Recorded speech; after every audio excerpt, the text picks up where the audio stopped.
Hello, hi, this is Dr. Kamangwaye again.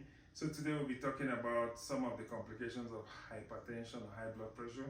That's why we're emphasizing you to get your blood pressure checked, have your physicals, because there's some really deadly complications, because that is called the silent killer, because before you know you're dead. So we want to make sure we monitor it properly, take our medication as needed.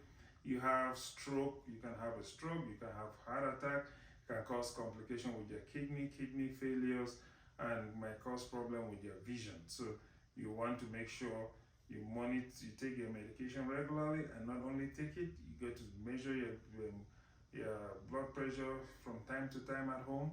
But if not, you want to get a regular visit with your doctor. Your doctor will give you a schedule based on the numbers and get it corrected. Okay, you want to do that because you don't want anybody on our clock to have any of those serious complications. Thanks for watching and be blessed.